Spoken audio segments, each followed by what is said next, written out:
জয় হিন্দ। আজ আমরা প্রাথমিক বিদ্যালয়গুলিতে যে সমস্ত ট্যালেন্ট টেস্ট পরীক্ষা হয়, তো সেই একটি প্রশ্ন সমাধান করব। গতদিন আমরা 2022 সালের প্রথম শ্রেণীর একটি প্রশ্ন ছিল, সেই প্রশ্নটি সমাধান করেছিলাম। আজ আমরা সেই প্রশ্নের বাকি অংশ সমাধান করব। গতদিন আমরা 1 থেকে 45 পর্যন্ত প্রশ্ন করেছিলাম, আজ আমরা বাকি প্রশ্নগুলো করব। জিআইয়ের অনেকগুলো সেট দিয়েছি, তোমরা সেগুলো দেখবে, সেগুলো খুবই গুরুত্বপূর্ণ। তো চলো শুরু করি। পরের অঙ্কগুলো কী আছে আমরা দেখে নিই একটু। এখানে দেখো 46 জায়গায় কী আছে, আজকে আমরা এখান থেকে শুরু করব। হ্যাঁ, দেখো এখানে কি আছে। এইটা দেখার আগে অবশ্যই কিন্তু আগেরটা দেখে নেবে। আগের যে 1 থেকে 45 পর্যন্ত দেখে নেবে, সেখানে আমরা সমস্ত জিআই এবং অঙ্ক ডিটেলসে করিয়েছি, তারপরে এই অংশটা দেখবে। তো দেখো এখানে কি আছে, 4কে 12 দিয়ে গুণ করে গুণফলের সঙ্গে 70 যোগ করতে হবে। তাহলে আমি কি করব, 4কে আমি 12 দিয়ে গুণ করব। কোথায় 4কে গুণ করলে 48, তাই না? এর সঙ্গে কী হবে, 70 আমি আবার যোগ করব। তা যোগ করে দেখি 8 7 আর 4 11, 118 আমার উত্তর। তাহলে অপশন আমার বি। বোঝা গেল? খুবই সহজ, একটুও কঠিন না, তোমরা যদি একটু মন দিয়ে দেখো। তারপরে দেখো 2 অঙ্কের বৃহত্তম সংখ্যা থেকে 98 বিয়োগ করলে কত হবে। তাহলে আমরা কি জানি, 2 অঙ্কের বৃহত্তম সংখ্যা দুটো নয়, এর থেকে আমি 98 বিয়োগ করব। বিয়োগ করলে কত পাবো আমি? বিয়োগ করলে উত্তর হবে আমার 1। তাহলে অপশন আমার এ উত্তর। বোঝা গেল? তারপরে দেখো এখানে টাকা পয়সার একটি অঙ্ক দেওয়া আছে। এই 254 টাকা 70 পয়সা, 54 টাকার 100 টাকা যোগ করলে কত টাকা হবে। তাহলে আমরা অপশান ধরে করতে পারি এটা। এখানে 254 আর এদিকে 54, মনে করো এটা 250 আর এটা 50, 300 আর 100 400, তাহলে উত্তর হবে 400-র কাছাকাছি। এটা 40 টাকা, এটা উত্তর হবে না। এটা দেখো 4000 টাকা, তাহলে এটা উত্তর হবে না। উত্তর কোনোটিই না, তাহলে উত্তর হবে কোনটা? উত্তর হবে আমার অপশান বি, 408 টাকা। এবার তোমরা যোগ করে দেখো উত্তর কোনটা আসে। তো এবার দেখো আমরা এখানে যোগ করি। যোগ করলে কত পাবো আমরা? এখানে যোগ করলে 0, এখানে 7, এখানে দেখো 4 আর 4 যোগ করলে 8, এখানে 5 আর 5 10 0, হাতে আমার 1, 2 আর 1 3 আর 1 4, 408 টাকা 70 পয়সা। বোঝা গেল? দেখো উত্তর এখানে আমরা বি উত্তর দাগিয়েছি, 408 টাকা 70 পয়সা। বোঝা গেল? একদম সহজ অঙ্ক, যোগ বিয়োগ করলে হয়ে যাবে। তারপরে দেখো তুমি দোকানে গিয়ে এই টাকার খাতা, এই টাকার বই এবং এই টাকার পেন কিনলে দোকানে কত টাকা খরচ করলে। এই তিনটে যোগ করলে তুমি উত্তর পেয়ে যাবে। ঠিক আছে, যোগ করে দেখি 27 টাকা, এবং যোগ করে দেখি কত হয় উত্তর। তাহলে দেখো খাতা, পেন এবং বই কিনেছি এই কয় টাকার, আমি মোট কত টাকা খরচা করেছি। তাহলে দেখো আমি 5 আর 5 10 0, হাতে আমার 1, 2 আর 1 3 আর 7 10 আর 5 15, 5, হাতে আমার 1, 9 আর 1 10 আর 7 17, 7, হাতে আমার 1, 6 আর 2 8 আর 1 9। তাহলে আমি মোট খরচ করেছি 97 টাকা 50 পয়সা। আমরা টাকা পয়সার যোগবিয়োগগুলো এই পাশটা কি, এই পাশটা টাকা এবং এই পাশটা পয়সা, মাঝখানে দশমিক বিন্দু, মানে এত টাকা এত পয়সা। বোঝা গেল? এই ক্ষেত্রেও তাই করেছি আমরা। তাহলে মোট খরচ করেছি আমি 97 টাকা 50 পয়সা। অপশন আমার বি। তারপরে দেখো 3 সপ্তাহ 6 দিন মানে কত দিন। আমরা কি জানি, 1 সপ্তাহ 7 দিনে হয়। তাহলে 3 সপ্তাহ কত হবে? 3 গুণ 7, 3 7 21 দিন, তাই না?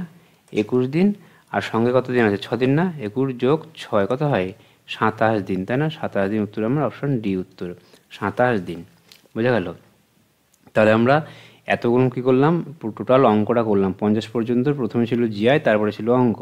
তাহলে অঙ্কটা হয়ে গেল। এবার আমরা করব বিভিন্ন রকমের জিকে। এখানে ইংরেজিও আছে, বাংলাও আছে, আবার জিকেও আছে। তো দেখো মাকড়সার চোখের সংখ্যা কত? মাকড়সার চোখের সংখ্যা 8টি। যারা চিঠি বিলি করে তাদের কি বলে? তাদের বলে পিওন।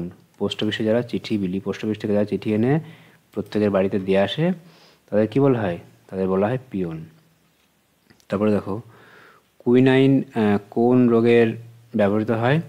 ম্যালেরিয়া রোগের জন্য কুইনাইন ব্যবহার করা হয়। কোন পশু সবচেয়ে জোরে দৌড়ায়? কোন পশু? চিতাবাঘ সবচেয়ে জোরে দৌড়ায়। ঠিক আছে, তারপরে দেখো হাত দিয়ে কোন বল খেলা হয়?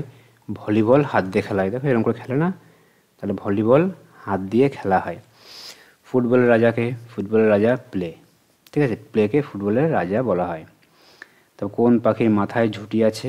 কাকাতুয়া পাখির মাথায় ঝুঁটি আছে। মৌমাছির বাসাকে কি বলা হয়? মৌমাছির বাসাকে বলা হয় মৌচাক। ঠিক আছে, মৌমাছির বাসাকে মধুচাক বলা হয়।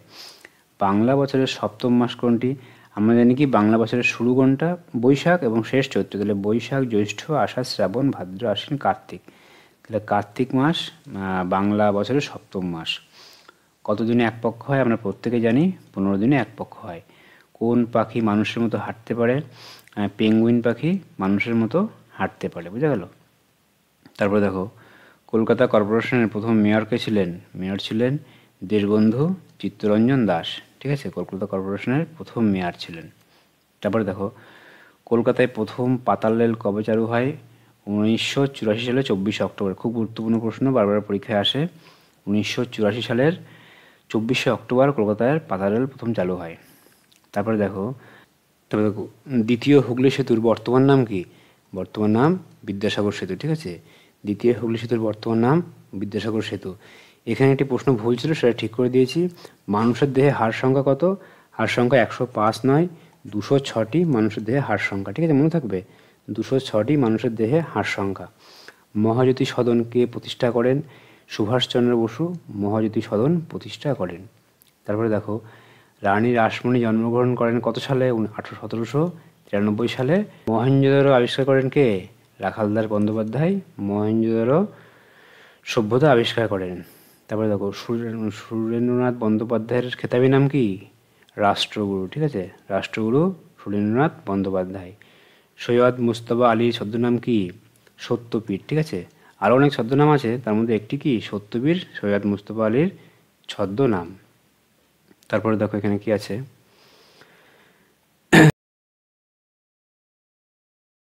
তারপরে দেখো কলকাতার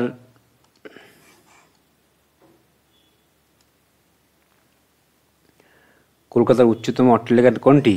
দি 42। ঠিক আছে, দি 42 কলকাতার সবচেয়ে উঁচু বাড়ি। ঠিক আছে, তারপরে দেখো, ব্যারোমিটারে কে আবিষ্কার করেন?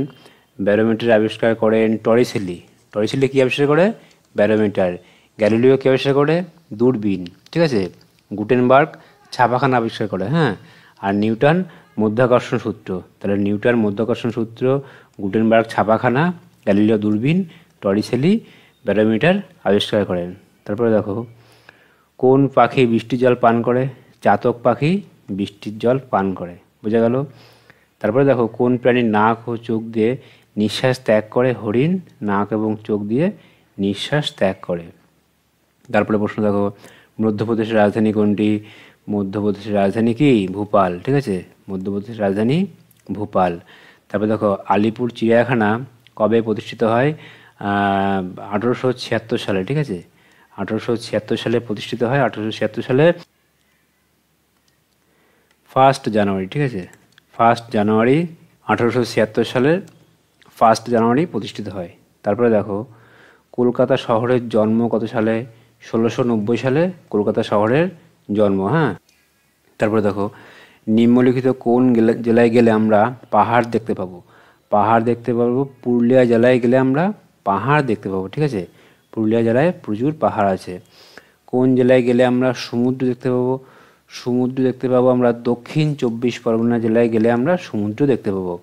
দক্ষিণেশ্বর মন্দির কে প্রতিষ্ঠা করেন? প্রতিষ্ঠা করেন রানী রাসমণি। ঠিক আছে, রানী রাসমণি দক্ষিণেশ্বর মন্দির প্রতিষ্ঠা করেন। ঠিক আছে, তারপরে দেখো এখানে কি আছে, কার্টেন মানে কি? কার্টেন মানে পর্দা। হ্যাঁ, কার্টেন মানে কি? পর্দা। পিলো মানে বালিশ। ইন মানে কি? সরাইখানা, INN। ঠিক আছে, ইন মানে কি? পান্থশালা বা সরাইখানা কি? ইন। বালিশ হচ্ছে গিয়ে কার্টেন। তারপরে দেখো, সিল্কওয়ার্ম এর অর্থ কি? সিল্কওয়ার্মের অর্থ হচ্ছে গিয়ে গুটি পোকা। গুটি পোকা কি? সিল্কওয়ার্মকে বাংলায় কি বলে? গুটি পোকা। তারপরে দেখো, বাটার মিল্ক, তাই না? বাটার মিল্ককে কি বলে? বাটার মিল্ককে বলে হচ্ছে গিয়ে ঘোল। ঠিক আছে, ঘোল কি? Butter milk. হ্যাঁ,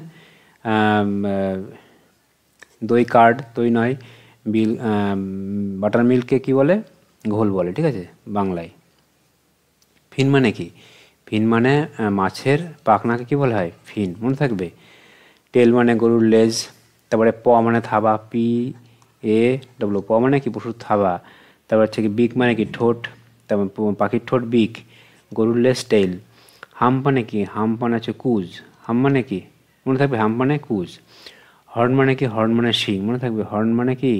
হর্ন মানে শিং। নার্ভের অর্থ কি? নার্ভের অর্থ স্নায়ু। নার্ভকে কি বলে বাংলায় স্নায়ু। পাকস্থলী স্টোমাক, শিরা হচ্ছে ভেইন। আর রোপের রোপ মানে দড়ি, রোপ মানে কি দড়ি। কংসের বাংলা অর্থ কি? কংস মানে শঙ্খ, কংস মানে কি শঙ্খ, বোঝা গেল। তারপরে দেখো পরের পেজে কি আছে, স্টেবল। স্টেবল মানে কি আস্তাবল বা গোয়াল। স্টেবল শব্দের অর্থ কি? স্টেবল শব্দের অর্থ আস্তাবল, হ্যাঁ, যেখানে ঘোড়া থাকে সেটা কি বলে স্টেবল। তারপরে দেখো অবনীন্দ্রনাথ ঠাকুর রচিত শিশু সাহিত্য গ্রন্থ কোনটি? ক্ষীরের পুতুল। অবনীন্দ্রনাথ ঠাকুর রচিত শিশু সাহিত্য গ্রন্থ কোনটি? ক্ষীরের পুতুল, ঠিক আছে। তারপরে দেখো ঠাকুরমার ঝুলি গ্রন্থি কার লেখা? ঠাকুরমার ঝুলি গ্রন্থের লেখক। ঠাকুরমার ঝুলি গ্রন্থটির কার লেখা? দক্ষিণারঞ্জন মিত্র মজুমদারের লেখা ঠাকুরমার ঝুলি গ্রন্থটি।